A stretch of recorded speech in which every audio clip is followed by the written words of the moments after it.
के पर्सपेक्टिव से web three क्या है? मतलब वेब थ्री के अंदर हम क्या क्या पॉसिबिलिटीज देख रहे हैं?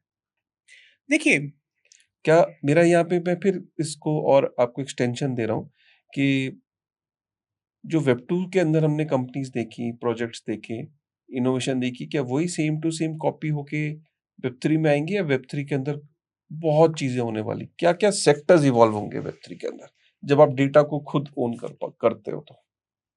देखिए, ये एक ऐसा सवाल है जिसका सवाल आप 5 मिनट में भी दे सकते हैं, 5 घंटे में भी दे सकते हैं और 5 दिन भी एक पॉइंट पर इसके लिए हो सकता है कम पड़ जाए। ये इस तरह का सवाल है। मैं थोड़ी देर के लिए YouTube से शुरू करता हूं, ठीक है। 2 दिन पहले एक फेमस यूट्यूबर का सारा डाटा हैक हो गया और YouTube के सर्वर से गायब हो गया। हाँ। ठीक। कुछ समय पहले माइक्रोसॉफ्ट की सर्विस के ऊपर कोई बग, कोई वायरस अटैक हुआ, कोई अपडेट में गड़बड़ हो गई और उनकी सारी सर्विसेज डाउन हो गई कुछ घंटों के लिए और उनकी शेयर मार्केट एकदम से उनकी डाउन चली गई। सवाल ये है कि ये जो सिंगल पॉइंट फेलियर हैं, ये कब तक हमारे लिए खतरे की घंटी बने रहेंगे? हमें इसका जवाब चाहिए और इसका जवाब वेब 2 के पास नहीं है। इसका जवाब अगर किसी के पास है तो वो वेब 3.0 के पास है।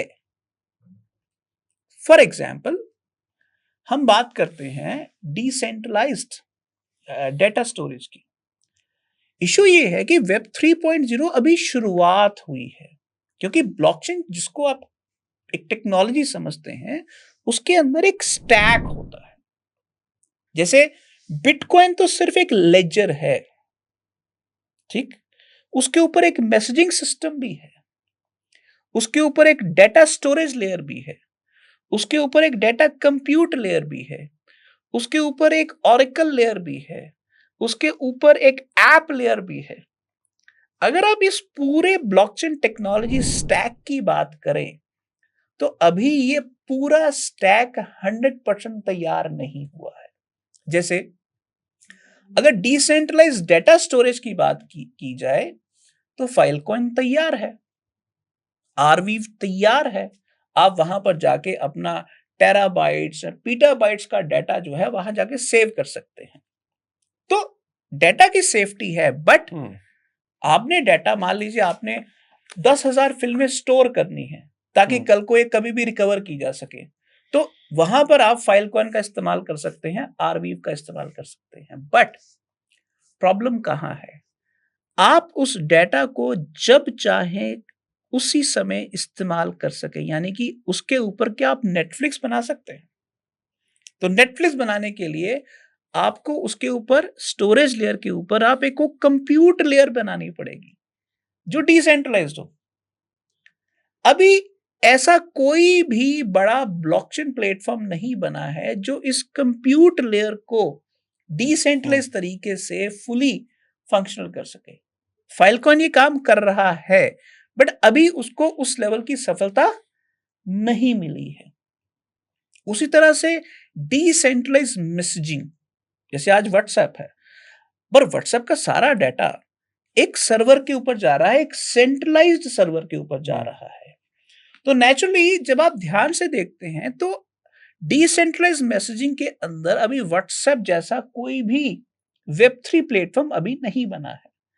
तो ये एक ऐसी वेव है जो डेवलप हो रही है और इसको मैच्योर होने में 2, 4, 5 साल लगेंगे। जैसे ये मैच्योर होती है तो ये क्या क्या चमत्कार कर सकती है। जैसे व्हाट्सएप, पीछे टेलीग्राम के सीईओ को फ्रांस की सरकार ने पकड़ लिया। क्यों पकड़ लिया भाई? उन्होंने कहा कि तुम्हारे प्लेटफॉर्म के ऊपर लोग गलत काम कर रहे हैं। तो उसने कहा कि भाई मेरे प्लेटफॉर्म के ऊपर तो 90 करोड़ लोग हैं, मुझे कैसे पता चलेगा कि 90 करोड़ लोग क्या क्या कर रहे हैं हर बंदे के? तो कहते कि तू अपने डाटा की एक्सेस हमें दे दो। सरकार कहती, तो कहते हैं अगर मैं डाटा की एक्सेस दे दूंगा चोर दरवाजा आपको दे दूंगा, तो जो 90 करोड़ में से खराब है वो तो ठीक है, पर जो बाकी लोगों के ऊपर आप सेंसरशिप करेंगे, उनको परेशान कर सकते हैं, उसके बारे उनकी प्राइवेसी राइट्स के बारे में क्या? तो सरकारों के पास प्राइवेसी और सीक्रेसी के बीच का फर्क करना उनके लिए पॉसिबल नहीं है। तो वो चाहते हैं कि हर चीज उनके कंट्रोल में हो। अब टेलीग्राम तो पूरी दुनिया में चल रहा है, तो 900 मिलियन तो 100 से ज्यादा देशों में फैले हुए हैं।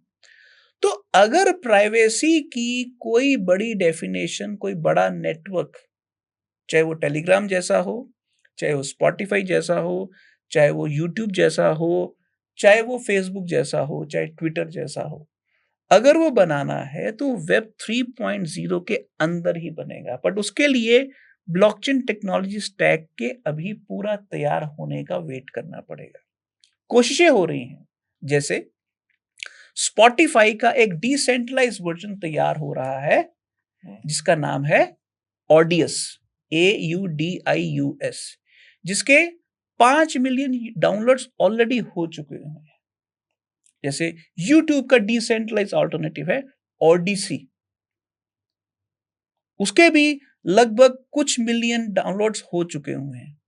वैसे ही गूगल क्रोम का एक डिसेंट्रलाइज ऑल्टरनेटिव है, वो है ब्रेव ब्राउजर, उसके 65 मिलियन यूजर्स हैं। तो ये फिगर्स आपको क्रोम के मुकाबले में या फेसबुक की एप्लीकेशंस के मुकाबले बहुत छोटी लग सकती हैं, बट मेरे बाल सफेद हो चुके हुए हैं। मैंने इंटरनेट से पहले का वक्त देखा है। मैंने वो वक्त देखा है जब 1 घंटे की इंटरनेट 58 रुपए में मैं खरीदता था और इंटरनेट की स्पीड हुआ करती थी 20 से 30 kbps। 20 से 30 kbps। आज की तारीख में 20 से 30 mbps भी अगर स्पीड हो तो कहते हैं बहुत कम है। मेरे घर में 200 mbps स्पीड नॉर्मल चलती है, और उस समय मैं 58 रुपए 1 घंटे के देता था। सोचिए, आज 999 रुपए में अनलिमिटेड मैं इंटरनेट यूज करता हूं 200 mbps की स्पीड पर। तो उस समय जो एप्लीकेशंस थी, मुझे याद है 2009 में मैं पहली बार फेसबुक पर आया था। आज फेसबुक के ऊपर 3 बिलियन 300 करोड़ यूजर हैं। 2012 के आसपास यूट्यूब देखना शुरू किया था, आज यूट्यूब के ऊपर 2 बिलियन यूजर्स हैं। देखिए, जब डिजिटल एक्सप्लोजन होता है ना, तो फिर वो एक्सप्लोजन इतनी तेजी से होता है कि आप सालों की यात्रा हफ्तों में कर लेते हैं। तो वेब 3.0 में जिस दिन कोई ऐसी एप्लीकेशन जो डिसेंट्रलाइज के पूरे लॉजिक को फुलफिल कर रही है, जिस दिन वो बन गई, वो बहुत तेजी से एक्सप्लोड होगी, और वो टाइम बहुत पास है। तो हम एक फेसबुक नहीं, फेसबुक जैसे हम दर्जनों अवतार देखेंगे। एक ट्विटर नहीं, ऐसे दर्जनों अवतार देखेंगे।